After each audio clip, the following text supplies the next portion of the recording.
Hello.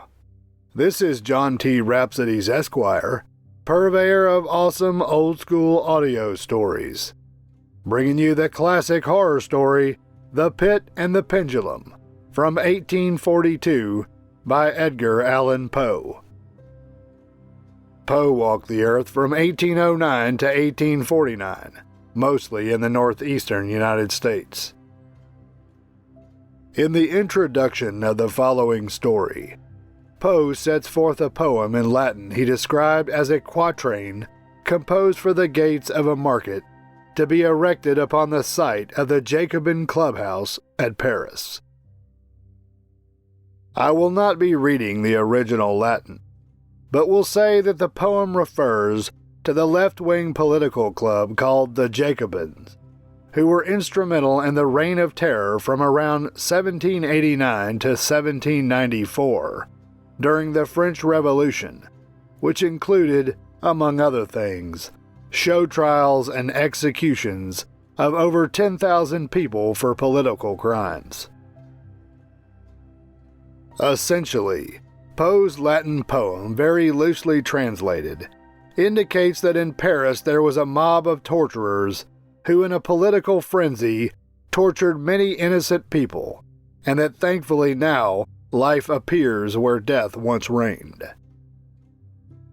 So, for context, the story The Pit and the Pendulum involves tortuous behavior during the Spanish Inquisition, which began in 1478, while drawing a more recent parallel to a similar reign of terror by the Jacobins during the French Revolution, about 50 years before Poe's story was written. This would be a similar time difference between a story told now about something that occurred in the Vietnam War. Thus, though the story itself is not entirely historically accurate, it is meant as a cautionary tale against overzealous political control, whether from the left or the right. And now, hear the words of old. The Pit and the Pendulum, from 1842, by Edgar Allan Poe. I was sick unto death with that long agony, and when they at length unbound me, and I was permitted to sit, I felt that my senses were leaving me. The sentence, the dread sentence of death, was the last of distinct accentuation which reached my ears. After that, the sound of the inquisitorial voices seemed merged into one dreamy, indeterminate hum. It conveyed to my soul the idea of revolution, perhaps from its association in fancy with the burr of a mill wheel. This only for a brief period, for presently I heard no more. Yet, for a while, I saw, but with how terrible an exaggeration! I saw the lips of the black-robed judges. They appeared to me white, whiter than the sheet upon which I traced these words, and thin even to grotesqueness, thin with the intensity of their expression of firmness, of immovable resolution, of stern contempt of human torture. I saw that the decrees of what to me was fate were still issuing from those lips. I saw them writhe with a deadly locution. I saw them fashion the syllables of my name, and I shuddered because no sound succeeded. I saw, too, for a few moments of delirious horror, the soft and nearly imperceptible waving of the sable draperies which enwrapped the walls of the apartment. And then my vision fell upon the 7 tall candles upon the table. At first they wore the aspect of charity, and seemed white and slender angels who would save me. But then, all at once, there came a most deadly nausea over my spirit, and I felt every fiber in my frame thrill as if I had touched the wire of a galvanic battery, while the angel forms became meaningless specters with heads of flame, and I saw that from them there would be no help. And then there stole into my fancy, like a rich musical note, the thought of what sweet rest there must be in the grave. The thought came gently and stealthily, and it seemed long before it attained full appreciation. But just as my spirit came at length properly to feel and entertain it, the figures of the judges vanished, as if magically, from before me. The tall candles sank into nothingness. Their flames went out utterly. The blackness of darkness supervened. All sensations appeared swallowed up in a mad rushing descent as of the soul into Hades. Then silence and stillness, night or the universe. I had swooned, but still will not say that all of consciousness was lost. What of it there remained I will not attempt to define, or even to describe, yet all was not lost. In the deepest slumber, no. In delirium, no. In a swoon, no. In death, no. Even in the grave all is not lost, else there is no immortality for man.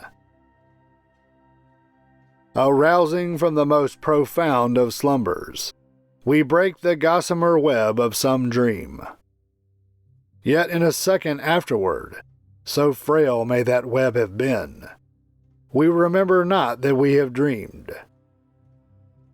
In the return to life from the swoon there are two stages. First, that of the sense of mental or spiritual. Secondly, that of the sense of physical existence. It seems probable that if, upon reaching the second stage, we could recall the impressions of the first, we should find these impressions eloquent in memories of the gulf beyond. And that gulf is what? How at least shall we distinguish its shadows from those of the tomb? But if the impressions of what I have termed the first stage are not, at will, recalled, yet, after long interval, do they not come unbidden, while we marvel whence they come? He who has never swooned is not he who finds strange palaces and wildly familiar faces in coals that glow. Is not he who beholds floating in mid-air the sad visions that the many may not view. Is not he who ponders over the perfume of some novel flower. Is not he whose brain grows bewildered with the meaning of some musical cadence which has never before arrested his attention. Amid frequent and thoughtful endeavors to remember, amid earnest struggles to regather some token of the state of seeming nothingness into which my soul had lapsed, there have been moments when I have dreamed of success. There have been brief, very brief periods when I have conjured up remembrances which the lucid reason of a later epoch assures me could have had reference only to that condition of seeming unconsciousness. These shadows of memory tell, indistinctly, of tall figures that lifted and bore me in silence, down, down, still down, till a hideous dizziness oppressed me at the mere idea of the interminableness of the descent. They tell also of a vague horror at my heart, on account of that heart's unnatural stillness. Then comes a sense of sudden motionlessness throughout all things, as if those who bore me, a ghastly train, had outrun in their descent the limits of the limitless, and paused from the wearisomeness of their toil. After this, I call to mind flatness and dampness, and then all is madness, the madness of a memory which busies itself among forbidden things.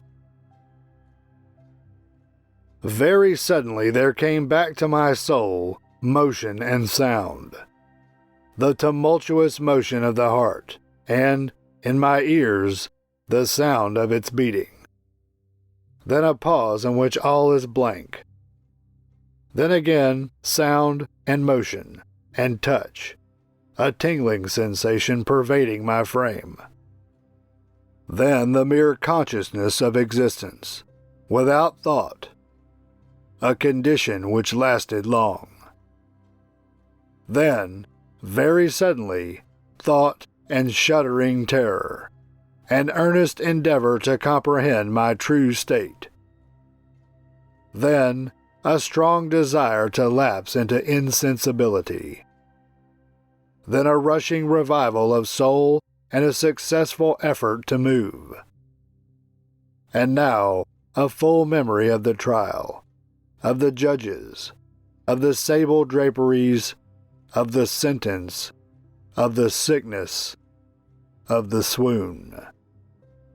Then entire forgetfulness of all that followed, of all that a later day and much earnestness of endeavor have enabled me vaguely to recall. So far I had not opened my eyes. I felt that I lay upon my back, unbound. I reached out my hand, and it fell heavily upon something damp and hard. There I suffered it to remain for many minutes, while I strove to imagine where and what I could be. I longed, yet dared not to employ my vision. I dreaded the first glance at objects around me. It was not that I feared to look upon things horrible, but that I grew aghast lest there should be nothing to see. At length, with a wild desperation at heart, I quickly unclosed my eyes. My worst thoughts, then, were confirmed. The blackness of eternal night encompassed me. I struggled for breath. The intensity of the darkness seemed to oppress and stifle me. The atmosphere was intolerably close. I still lay quietly and made effort to exercise my reason. I brought to mind the inquisitorial proceedings and attempted from that point to deduce my real condition. The sentence had passed, and it appeared to me that a very long interval of time had since elapsed. Yet not for a moment did I suppose myself actually dead. Such a supposition, notwithstanding what we read in fiction, is altogether inconsistent with real existence. But where and in what state was I? The condemned to death I knew perished usually at the autos da fe, and one of these had been held on the very night of the day of my trial. Had I been remanded to my dungeon to await the next sacrifice, which would not take place for many months? This I at once saw could not be. Victims had been in immediate demand. Moreover, my dungeon, as well as all the condemned cells at Toledo, Spain, had stone floors, and light was not altogether excluded. A fearful idea now suddenly drove the blood in torrents upon my heart, and for a brief period I once more relapsed into insensibility. Upon recovering, I at once started to my feet, trembling convulsively in every fiber. I thrust my arms wildly above and around me in all directions. I felt nothing, yet dreaded to move a step, lest I should be impeded by the walls of a tomb. Perspiration burst from every pore, and stood in cold big beads upon my forehead. The agony of suspense grew at length intolerable, and I cautiously moved forward with my arms extended and my eyes straining from their sockets, in the hope of catching some faint ray of light. I proceeded for many paces, but still all was blackness and vacancy. I breathed more freely. It seemed evident that mine was not, at least, the most hideous of fates. And now, as I still continued to step cautiously onward, there came thronging upon my recollection 1,000 vague rumors of the horrors of Toledo. Of the dungeons there had been strange things narrated. Fables I had always deemed them, but yet strange, and too ghastly to repeat, save in a whisper. Was I left to perish of starvation in this subterranean world of darkness? Or what fate, perhaps even more fearful, awaited me? That the result would be death, and a death of more than customary bitterness, I knew too well the character of my judges to doubt. The mode and the hour were all that occupied or distracted me. My outstretched hands at length encountered some solid obstruction. It was a wall, seemingly of stone masonry, very smooth, slimy, and cold. I followed it up, stepping with all the careful distrust with which certain antique narratives had inspired me. This process, however, afforded me no means of ascertaining the dimensions of my dungeon, as I might make its circuit and return to the point whence I set out, without being aware of the fact. So perfectly uniform seemed the wall. I therefore sought the knife which had been in my pocket when led into the inquisitorial chamber, but it was gone. My clothes had been exchanged for a wrapper of coarse serge. I had thought of forcing the blade in some minute crevice of the masonry, so as to identify my point of departure. The difficulty, nevertheless, was but trivial, although, in the disorder of my fancy, it seemed at first insuperable. I tore a part of the hem from the robe, and placed the fragment at full length and at right angles to the wall. In groping my way around the prison, I could not fail to encounter this rag upon completing the circuit. So at least I thought. But I had not counted upon the extent of the dungeon, or upon my own weakness.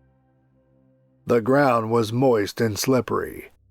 I staggered onward for some time, when I stumbled and fell. My excessive fatigue induced me to remain prostrate, and sleep soon overtook me as I lay.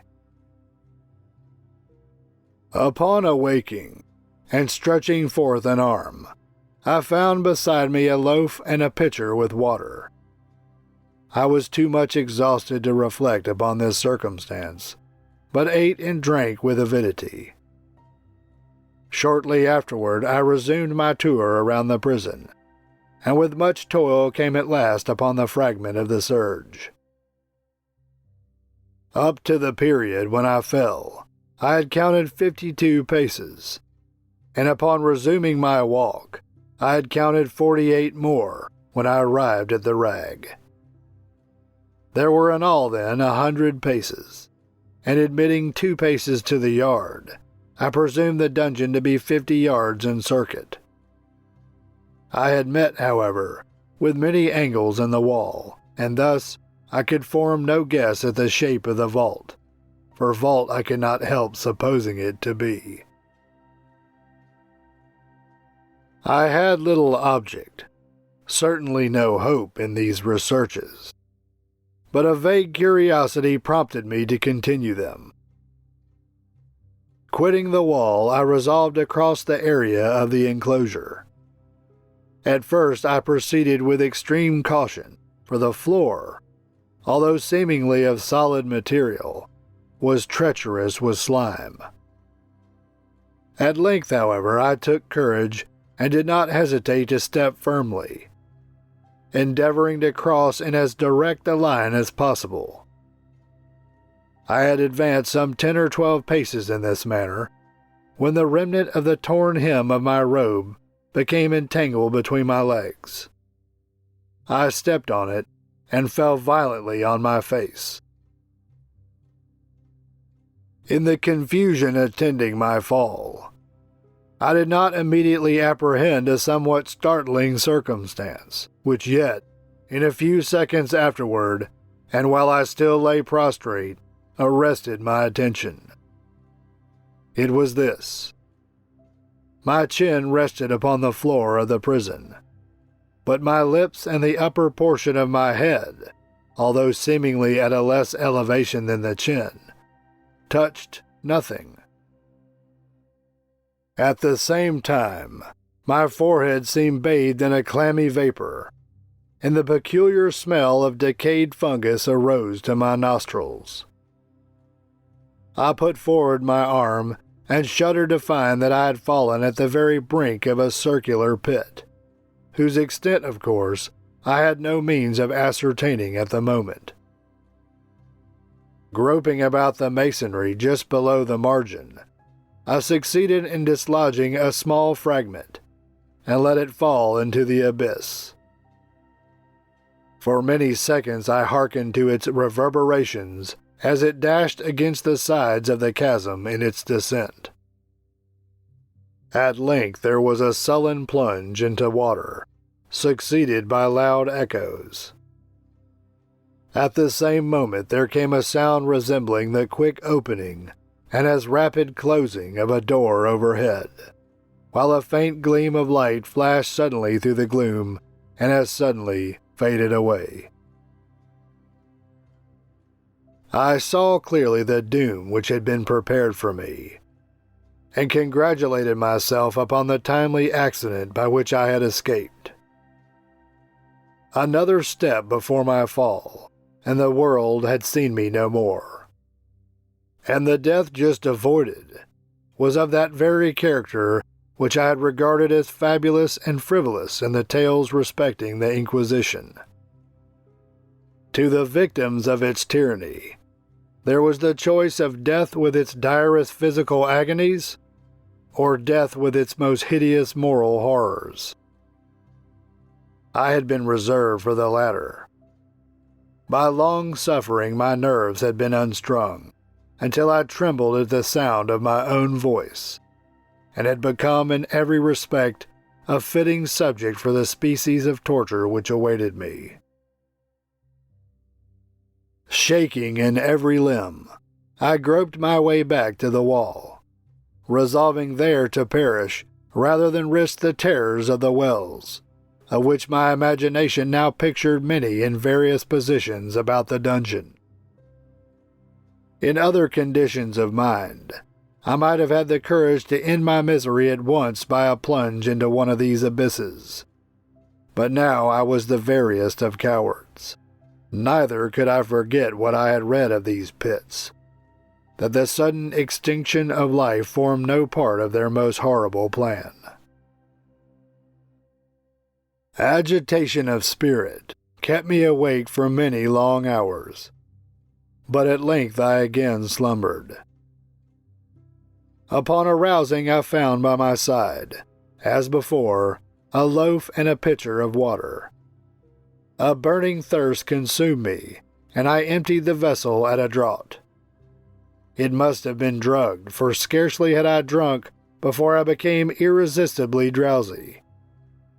A deep sleep fell upon me, a sleep like that of death.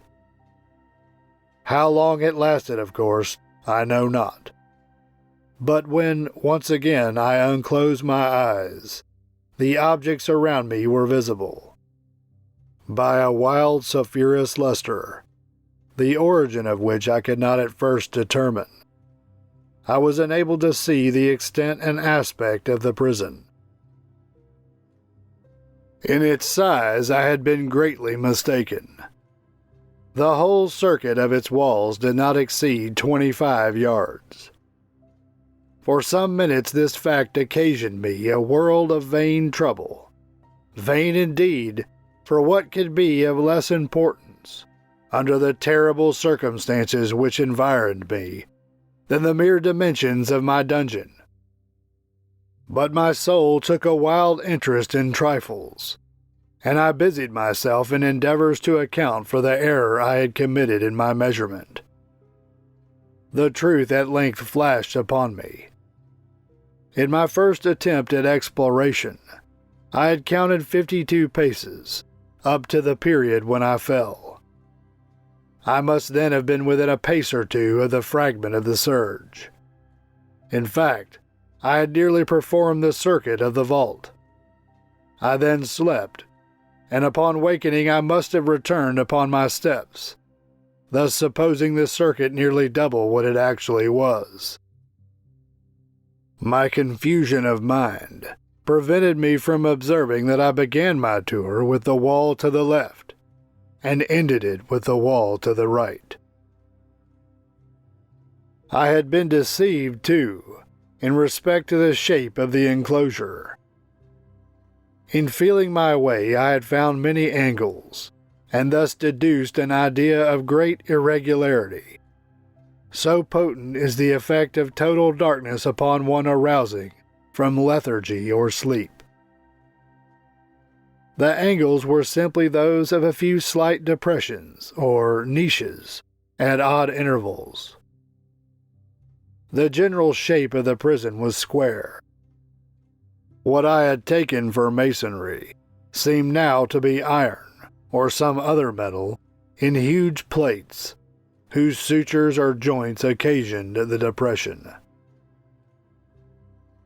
The entire surface of this metallic enclosure was rudely daubed in all the hideous and repulsive devices to which the charnel superstition of the monks has given rise. The figures of fiends and aspects of menace, with skeleton forms and other more really fearful images, overspread and disfigured the walls.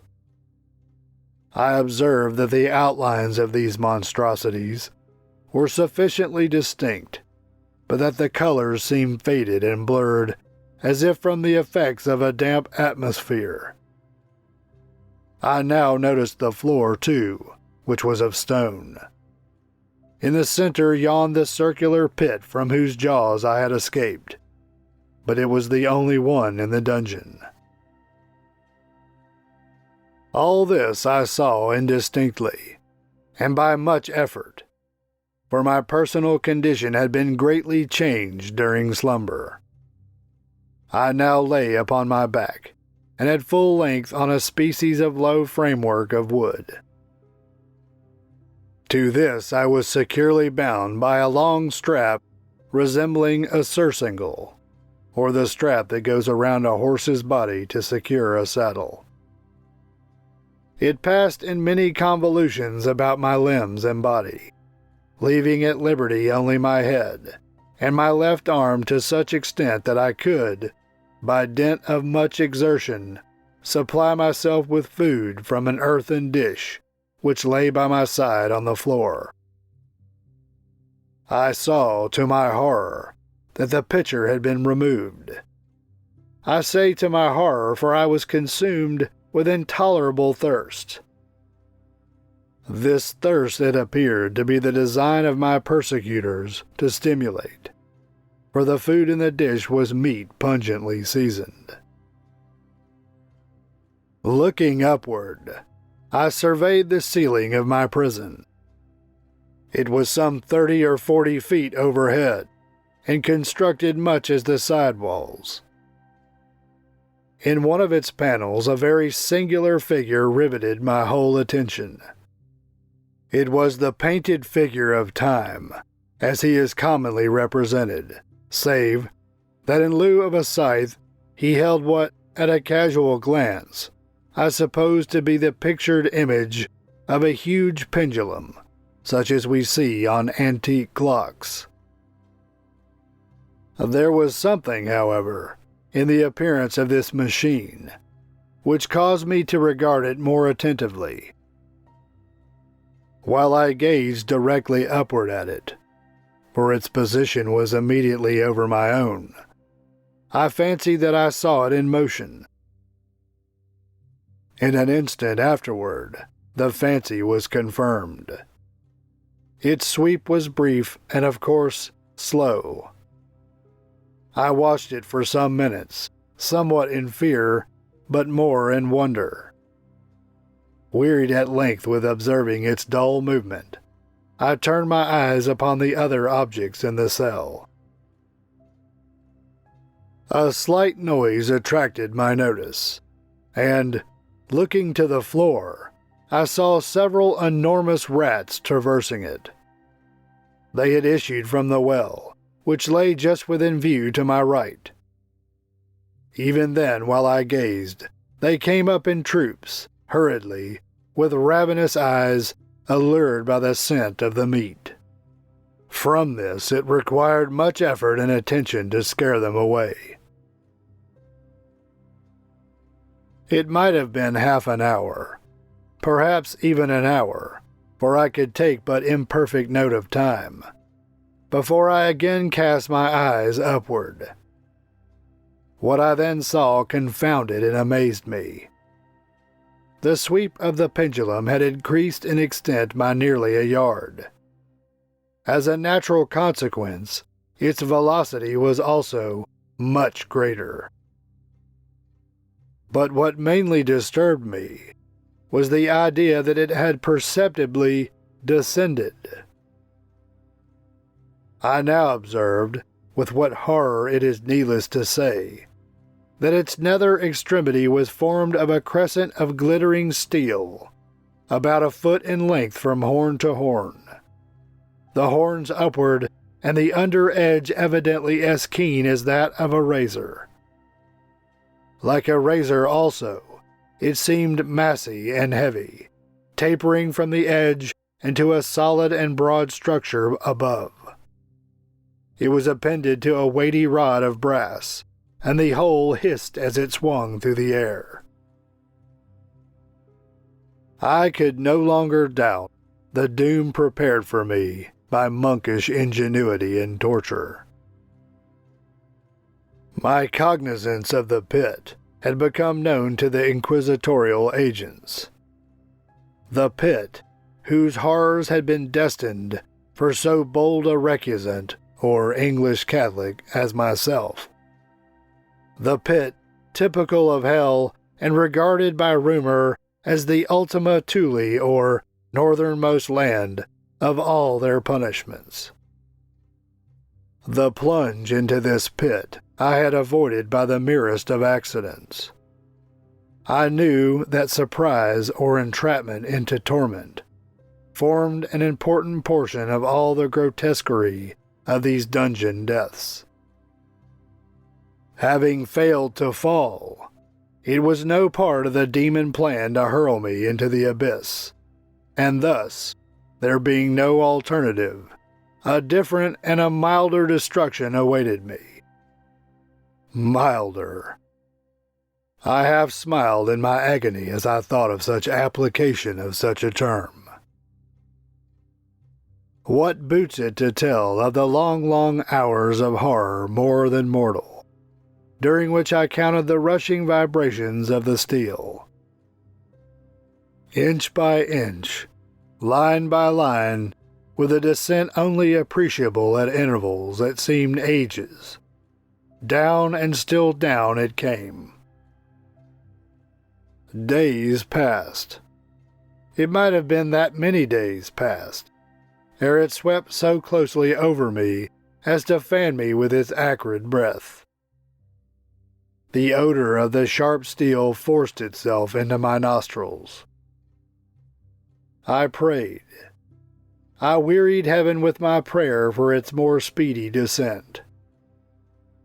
I grew frantically mad, and struggled to force myself upward against the sweep of the fearful scimitar. And then I fell suddenly calm, and lay smiling at the glittering death as a child at some rare bauble.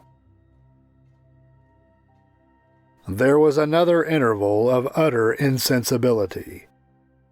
It was brief, for upon again lapsing into life, there had been no perceptible descent in the pendulum. But it might have been long, for I knew there were demons who took note of my swoon, and who could have arrested the vibration at pleasure. Upon my recovery, too, I felt very, inexpressibly sick and weak, as if through long inanition or exhaustion from hunger and thirst. Even amid the agonies of that period, the human nature craved food. With painful effort I outstretched my left arm as far as my bonds permitted, and took possession of the small remnant which had been spared me by the rats. As I put a portion of it within my lips, there rushed to mind a half-formed thought of joy, of hope. Yet what business had I with hope? It was, as I say, a half-formed thought. Man has many such, which are never completed. I felt that it was of joy, of hope, but felt also that it had perished in its formation. In vain I struggled to perfect, to regain it. Long suffering had nearly annihilated all my ordinary powers of mind.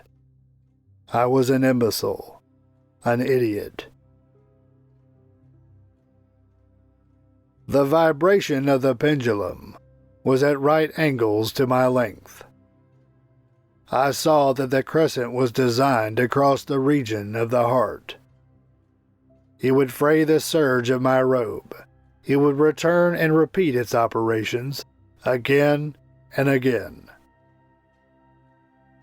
Notwithstanding its terrifically wide sweep, some 30 feet or more, and the hissing vigor of its descent, sufficient to sunder these very walls of iron, still the fraying of my robe would be all that for several minutes it would accomplish.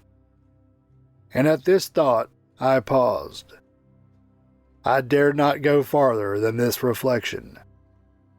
I dwelt upon it with a pertinacity of attention, as if, in so dwelling, I could arrest here the descent of the steel. I forced myself to ponder upon the sound of the crescent as it should pass across the garment, upon the peculiar thrilling sensation which the friction of cloth produces on the nerves.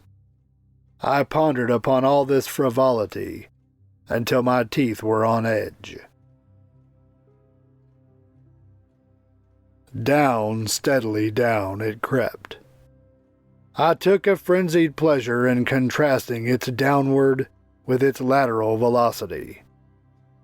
To the right, to the left, far and wide, with the shriek of a damned spirit. To my heart with the stealthy pace of the tiger.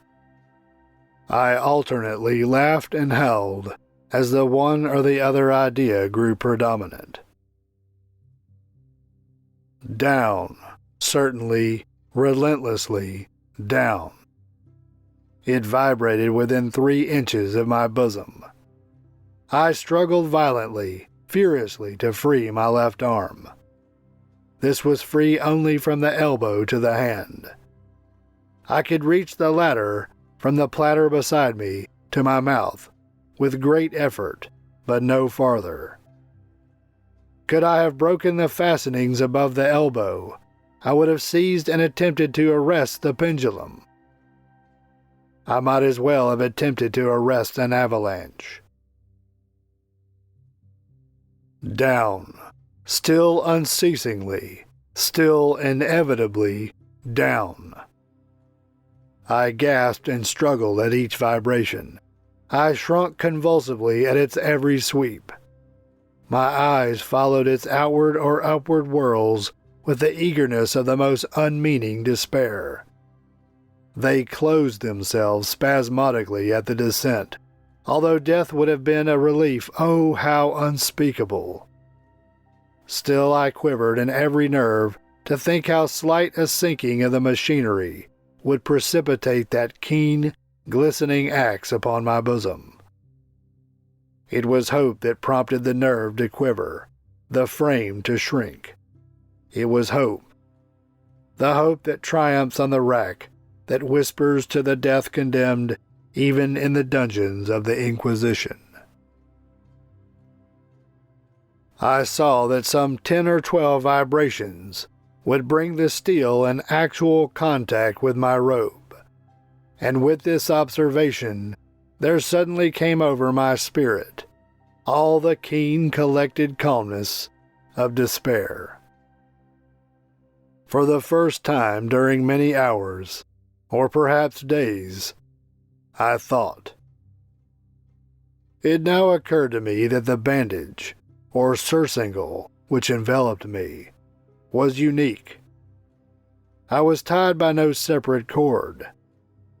The first stroke of the razor-like crescent athwart any portion of the band would so detach it that it might be unwound from my person by means of my left hand.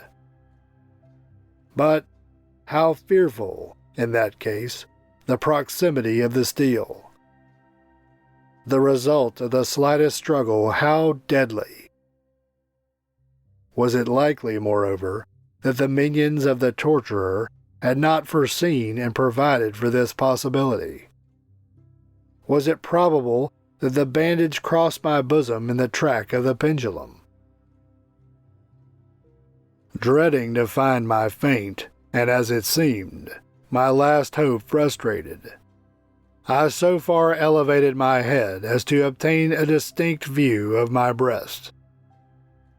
The surcingle enveloped my limbs and body close in all directions, save in the path of the destroying crescent. Scarcely had I dropped my head back into its original position when there flashed upon my mind what I cannot better describe than as the unformed half of that idea of deliverance to which I have previously alluded, and of which a moiety, or one of two equal parts, only floated indeterminately through my brain when I raised the food to my burning lips. The whole thought was now present, feeble, scarcely sane, scarcely definite, but still entire. I proceeded at once with the nervous energy of despair to attempt its execution.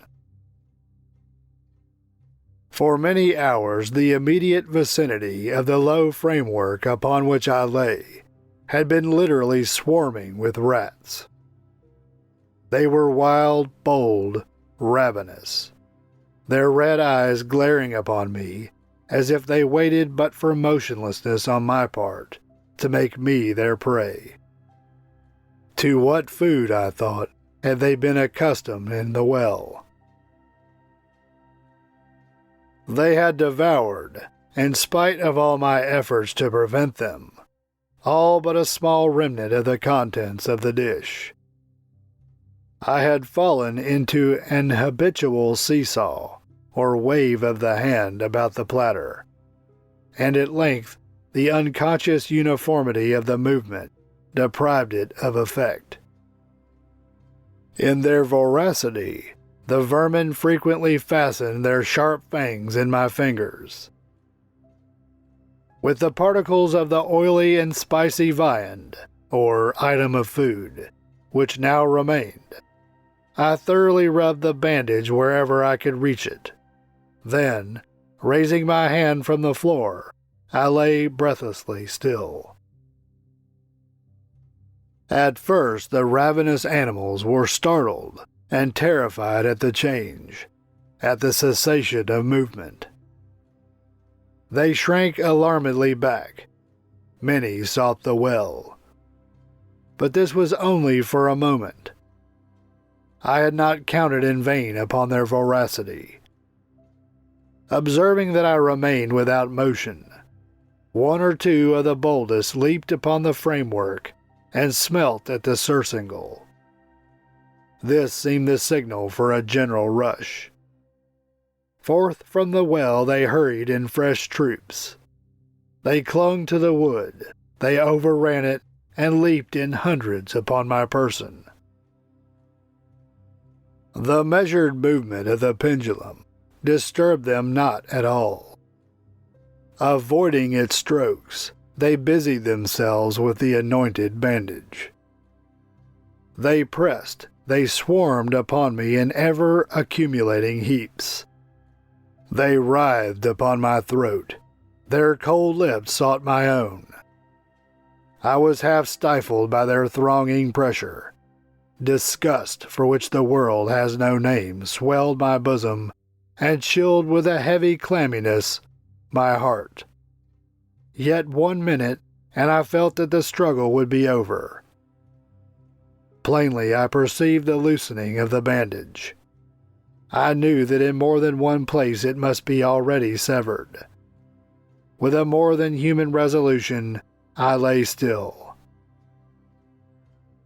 Nor had I erred in my calculations, nor had I endured in vain.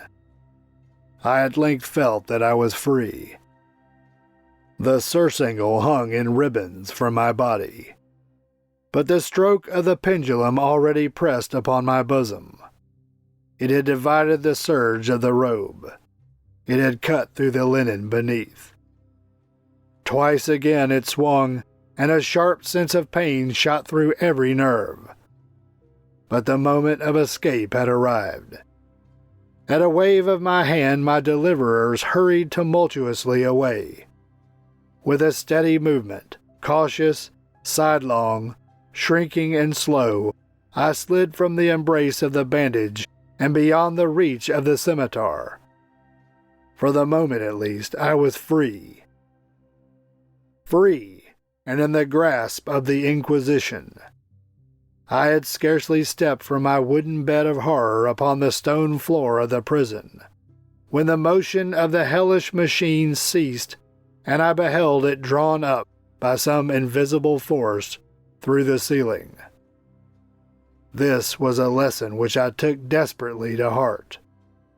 My every motion was undoubtedly watched. Free. I had but escaped death in one form of agony, to be delivered unto worse than death in some other. With that thought, I rolled my eyes nervously around on the barriers of iron that hemmed me in. Something unusual, some change which at first I could not appreciate distinctly, it was obvious, had taken place in the apartment. For many minutes of a dreamy and trembling abstraction, I busied myself in vain unconnected conjecture. During this period, I became aware, for the first time, of the origin of the sulphurous light which illumined the cell. It proceeded from a fissure, about half an inch in width, extending entirely around the prison at the base of the walls, which thus appeared and were completely separated from the floor. I endeavored, but of course in vain, to look through the aperture. As I arose from the attempt, the mystery of the alteration in the chamber broke at once upon my understanding.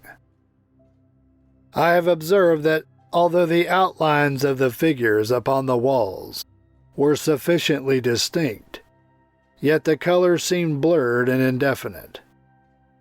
These colors had now assumed, and were momentarily assuming, a startling and most intense brilliancy that gave to the spectral and fiendish portraitures an aspect that might have thrilled even firmer nerves than my own. Demon eyes of a wild and ghastly vivacity glared upon me in 1,000 directions, where none had been visible before, and gleamed with the lurid luster of a fire that I could not force my imagination to regard as unreal. Unreal. Even while I breathed, there came to my nostrils the breath of the vapor of heated iron. A suffocating odor pervaded the prison. A deeper glow settled each moment in the eyes that glared at my agonies. A richer tint of crimson diffused itself over the pictured horrors of blood. I panted. I gasped for breath. There could be no doubt of the design of my tormentors. Oh, most unrelenting, oh, most demoniac of men! I shrank from the glowing metal to the center of the cell. Amid the thought of the fiery destruction that impended, the idea of the coolness of the well came over my soul like balm. I rushed to its deadly brink. I threw my straining vision below. The glare from the enkindled roof illumined its inmost recesses. Yet, for a wild moment, did my spirit refuse to comprehend the meaning of what I saw. At length it wrestled its way into my soul. It burned itself in upon my shuddering reason. Oh, for a voice to speak! Oh, horror! Oh, any horror but this! With a shriek, I rushed from the margin and buried my face in my hands, weeping bitterly.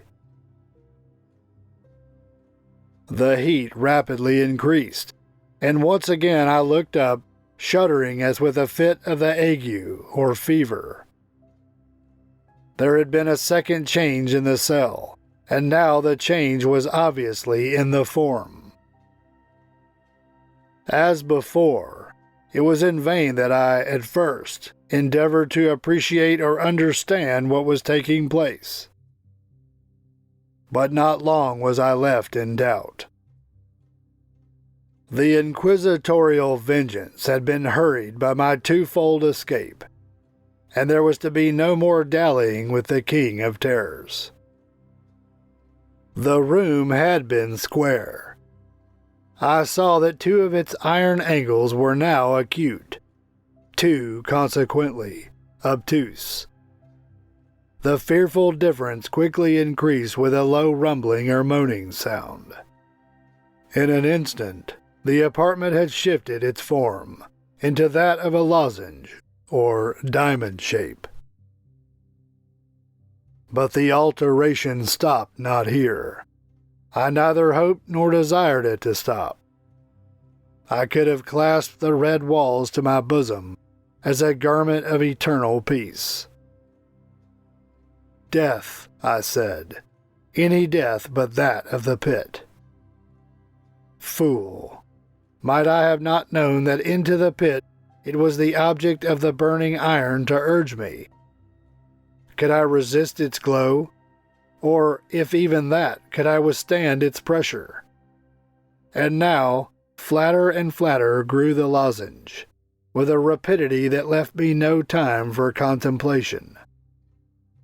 Its center, and of course its greatest width, came just over the yawning gulf. I shrank back, but the closing walls pressed me resistlessly onward. At length, for my seared and writhing body, there was no longer an inch of foothold on the firm floor of the prison. I struggled no more, but the agony of my soul found vent in one loud, long, and final scream of despair. I felt that I tottered upon the brink. I averted my eyes.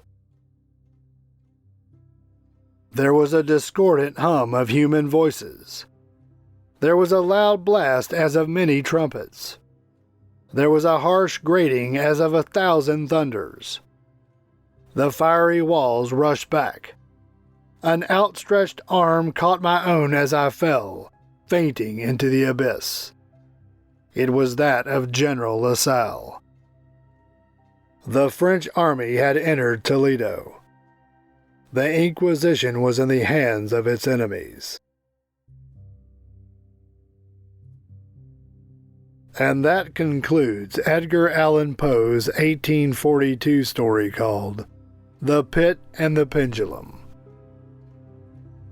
This is John T. Rhapsodies, Esquire, purveyor of awesome old-school audio stories.